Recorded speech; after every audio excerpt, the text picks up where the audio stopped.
turns out it's about building a multi-agent experience. So you were mentioning integrating stuff together. Well, that's precisely what I did. I did a cool demo in which I would be having a master agent called slave agents doing subtasks, and this will trickle down a whole change of complexity. So that's actually a very fun project. Are you also having fun with event-driven APIs, or is that not a thing? Definitely, yes. Actually, thank you very much for that question. Personally, Async API is something I'm, looking at, very, closely, because one thing with synchronous APIs, when you have that high velocity, they may present maybe certain performance issues or other issues. So maybe Async API is something looked at as a way to solve it. Yep. And also it helps with, disconnected communication in general. So that's how much I'm looking at patterns. Let's say, for example, with REST, how to approach it. Like, for example, people will return 202 accepted, and then you send back a webhook, and then the webhook API design, etc. Yeah, for me also, I'm also working with event-driven, and especially gRPC and event buses, and it's a totally different shift of paradigm compared to your traditional REST APIs. I'm still learning a lot because these are really complex architectures which can deal with enormous amount of data, and you have to deal also with interruptions of service, like when your event bus goes down, how do you restart the activity, how do you resume after a disaster? It's really challenging stuff. Yeah, definitely.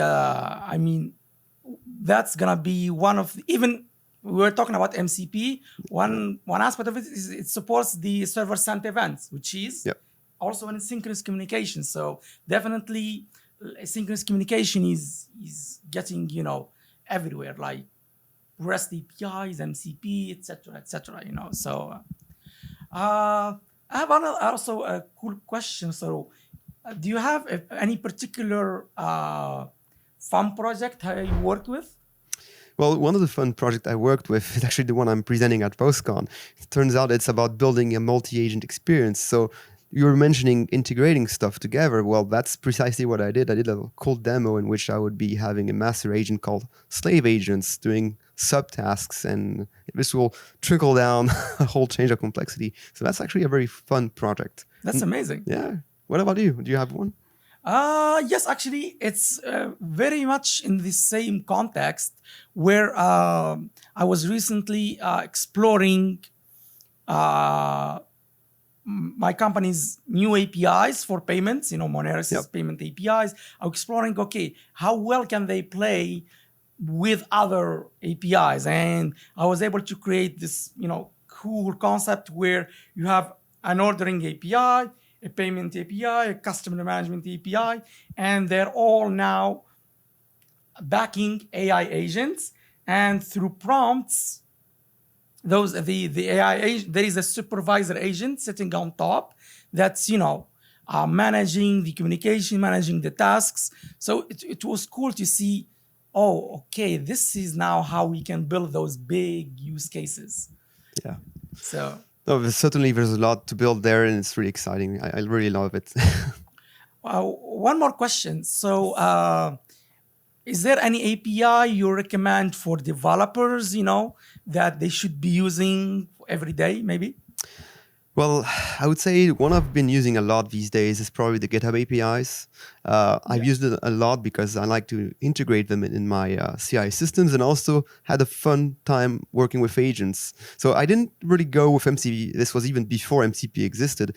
I had an agent that could already interact with my GitHub repositories, so it was fun. I could ask him list me my pull request, merge these pull requests, and that's actually a pretty fun project to build. So absolutely, yeah. Personally, also, I deal with Azure DevOps, for example. So those CI/CD systems, now they're exposing APIs. So it's another frontier of automation, right?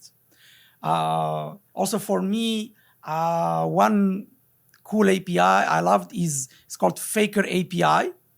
It does, as its name says, it fakes data, but it is an API. So as I mentioned, when you compose it with other APIs, let's say when you are doing testing, etc., it's really cool, and there is no authentication, nothing, just a get call, and you get mock data right away. It supports, even localization, multiple locales. You can, so that's why I loved it. Like, it's simple and it's every day's Super valuable, yes. Yeah. I haven't used this one, but I did use the Postman mocks, and they're very invaluable help when building demos. You don't have to Exactly. implement the whole thing, you'll just fake an endpoint, and then you can just consume it. I love There it. you go. Yeah, simple as a high. Yeah. So tell me, Sam, when was the first time you used Postman? Now you're bringing me back. I don't know. Down the memory lane. Way down the memory lane, like maybe 20 years ago or more. I remember it as a Chrome plugin at the time, and we're like, okay, because at the time, look, at that time, there was no good HTTP clients. And Postman was like that easy Chrome plugin. You just go to Chrome and start plugging and start testing. So it was definitely fun. That was my first experience with it, just testing APIs on Chrome.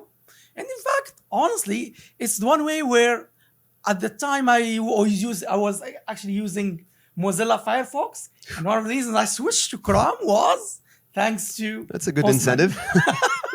Yeah, I didn't have that chance to learn about this. I was just using curl, and yeah, that is not an easy task. And honestly, and then you can see it. I still, when I going back to that memory lane, yes, it was as a Chrome plugin, and then started showing up as a Postman desktop app. Yeah. And I'm like, okay, this is now good. Now we have a desktop app. Yeah. And then it kept moving. And when I joined my company recently, that's when I got introduced to the Postman Enterprise, where now it became a web, and that became it has its own complete multi-platform ecosystem. So I really love it, how that evolution, back from a Chrome plugin to now. So I didn't exactly have the same experience. I started way later with Postman, I'll be honest, but the web desktop client was already a thing. The experience I have is more like, not the first time I learned about it, but the first time I actually tried to share my API collections with others. I remember writing a script to make a collection open source, essentially, like transferring it to a GitHub repository and open sourcing it. That's kind of my fun memory with Postman. Before the public API network existed, before we had public workspaces. Of course. It was a lot of work, but it was really cool. Yeah, definitely. And that's the other, I think, as you mentioned, what an admirable point of Postman. So it started as a testing, platform, and then kept growing up. Yeah. And adding more features, private API network, the public network. Now we are in the API governance, monitoring features too. And now we are in the AI, MCP, Absolutely. and What's next? What's next? Exactly. Who knows?